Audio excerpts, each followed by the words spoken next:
बताऊँ डीएसएसबी के टाइपिंग का डेमो बताऊंगा कि कैसे कैसे डीएसएसबी की टाइपिंग होगी। इससे आपको सारी डिटेल मेरे हिसाब से पता चल जाएगी। लेकिन अगर आपको वीडियो अच्छा लगे तो उसे लाइक कर देना, बेकार लगे तो डिसलाइक कर देना, और अगर आप अभी तक आपने चैनल सब्सक्राइब नहीं किया तो सब्सक्राइब भी कर देना, और इस वीडियो को शेयर भी कर देना, क्योंकि जिन बच्चों की टाइपिंग है ताकि उन तक ये वीडियो पहुंच जाए और जाके वो भी देख ले। अब मैं आपको सीधा सीधा एक लाइव डेमो देता हूँ, ठीक है। मैंने जैसे यहाँ पे भाई देखो ये आ गया आपका कंप्यूटर की स्क्रीन आ गई, ठीक है। कंप्यूटर की स्क्रीन में सबसे पहले आपको क्या करना है, ठीक है, जाहिर सी बात है आप जाएंगे वहाँ पे एडमिट कार्ड वगैरह लेके जाना है।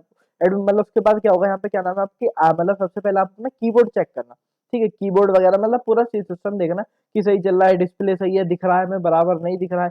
कीबोर्ड के सारे बटन चेक करना, अगर आपने कीबोर्ड मानो उसमें कोई भी दिक्कत बताते तो क्या नाम है वो दूसरा कीबोर्ड दे देते हैं बहुत ही आराम से, ठीक है। उसके बाद क्या करना है, जब आपको मानो कंप्यूटर आपको मिल गया, ठीक है, मिलने के बाद सब कुछ आपने चेक कर लिया, उसके बाद आपको क्या नाम है यहाँ पे विंडो आर करना है। यहाँ पे हमने नोटपैड बोला, इस तरीके से पोर्टल होगा, ठीक है, मतलब नोटपैड में ही होगा, ठीक है। यहाँ पे हमने विंडो आर करा नोटपैड। अगर आपके पास कंप्यूटर है तो जाके मानो कंप्यूटर में नोटपैड खोलना, आपको नोटपैड के बारे में पता भी होगा सब, ठीक है। नोटपैड मैंने यहाँ से बड़ा कर लिया। नोटपैड में सबसे पहले हमें क्या करना होता है, यहाँ पे हमें फाइल सेव करनी, ठीक है। मानो मैं यहाँ पे इसे सेव कर देता हूँ, मैं इसे किसी भी नाम से सेव, मैं इसे डेस्कटॉप पे कर देता हूँ, ठीक है। टाइपिंग के नाम से मैं इसे सेव कर देता हूँ। सेव करने के बाद मैं यहाँ पे आता हूँ, सेव पे मैंने क्लिक करा। सबसे पहले आपको सेव ही करनी पड़ेगी। देखो मेरे पास यहाँ पे नाम भी आ चुका है टाइपिंग।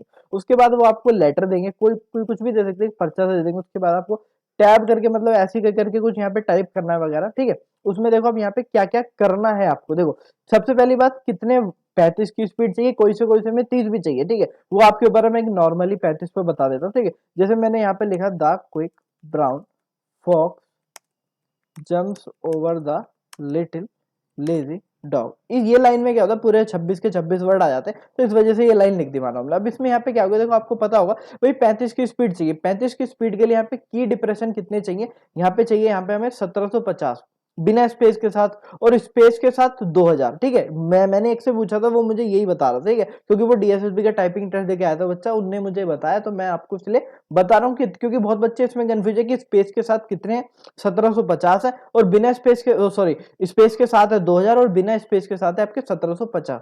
की डिप्रेशन में बहुत बच्चे क्या होते हैं, देखो 5 कीवर्ड, जैसे मानो भाई एक सीधी सी बात है, अगर हम एक इज लें तो इज एक वर्ड नहीं होगा। अगर मानो कोई 5 वर्ड, जैसे एस पीएससी, ये एक वर्ड हो गया, तो यानी कि 5 वर्ड का, 5 डिप्रेशन का वो एक की मतलब एक वर्ड मानते हैं, ठीक है। जैसे दा हो गया, ये दा ये एक वर्ड नहीं, क्योंकि 3 अक्षर होगा। अब दा के साथ अगर हम क्यू यू करेंगे तो यहाँ पे एक वर्ड हो गया, यानी कि 5 वर्ड औसत एवरेज लेते हैं। एवरेज में क्या होता है, जो 5 वर्ड का होता है ना, मतलब 5 अक्षरों का, 5 आपने की दबाई हो, जैसे कि अगर आपने मानो कुछ भी लिखा हो THEEN, THEEN, हमने मानो ये कुछ भी एक वर्ड, ठीक है, तो यहाँ पे ये हो गया हमारा एक पूरा एक वर्ड, ठीक है। और डीएसएसबी की टाइपिंग में बैकस्पेस पूरा अलाउड है। देखो बहुत बच्चों ने क्या किया है, मैं आपको बहुत बच्चों की बताता हूँ, ठीक है। मानो मैंने यहाँ पे लिखा कुछ भी, ठीक है, अब मानो उनका पैराग्राफ ये पूरा हो गया, ठीक है। आपको पैराग्राफ पूरा करने के बाद क्या करना है, पहली बात तो ये, अगर आपको लग रहा है कि मेरा सारा पैराग्राफ सही है, तो उसमें क्या करना है आपको कि भाई एक एंटर मार के दोबारा से वही पैराग्राफ लिख देना। अगर मानो आपने पूरा पेपर खत्म कर दिया, अब आपके पास टाइम भी बचा है 3-4 मिनट, तो उसमें क्या है भाई आप कर सकते हो दोबारा, ठीक है। लेकिन बहुत बच्चों ने क्या किया है, ठीक है, जो मुझे बता रहा था उसने ऐसे ही किया है कि मानो भाई यहाँ पे हमने लिखा था कोई, अब मेरा मानो यहाँ पे पूरा हो गया, ठीक है। अब मैं ऊपर से नीचे तक चेक कर लेता हूँ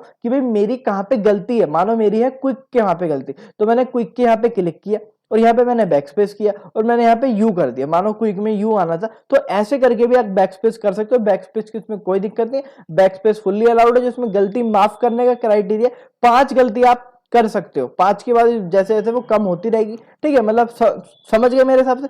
कोई भी डाउट हो नीचे करना, फिर भी ठीक है, नीचे कमेंट करना, आपको पता है रिप्लाई मैं करता ही हूँ, ठीक है। और फिर भी मैं समझा रहा हूँ, देखो मानो हमने कुछ भी लिखा है, लिखने के बाद बैकस्पेस तो सारा अलाउड है। उसके बाद मानो हमने पूरा पैराग्राफ करा, तब भी हम मानो कहीं पे भी पर्टिकुलर एक वर्ड पे जाके भी हम यहाँ पे क्या नाम है बैकस्पेस कर सकते हैं, और उसे भी हम यहाँ पे सही कर सकते हैं, ठीक है। नोटपैड चला के देखना, बहुत ही सिंपल है, मतलब कुछ ऐसा मुश्किल वाली बात नहीं है। एक आधा स्पेशल करेक्टर आ जाएगा, नंबर में आ जाएगा, ठीक है। टाइपिंग से रिलेटेड जो भी डाउट हो नीचे कमेंट कर देना, आपको पता है रिप्लाई मैं करता हूं और करूंगा, जाहिर सी बात है, क्योंकि बहुत बच्चे पूछेंगे मुझे पता है भी कि स्पेस के साथ कितने, बिना स्पेस के साथ कितने, जो कि मैंने बता चुका हूं। स्पेस के साथ है 2000 और बिना स्पेस के साथ है 1750, ठीक है। तो उम्मीद है आपको आज की इस वीडियो में सब कुछ समझ में आ गया होगा। वीडियो के रिगार्डिंग किसी भी चीज के रिगार्डिंग कोई भी दिक्कत हो नीचे कमेंट कर देना। मैं मिलता हूं आपसे अगली वीडियो में, तब तक के लिए गुड बाय।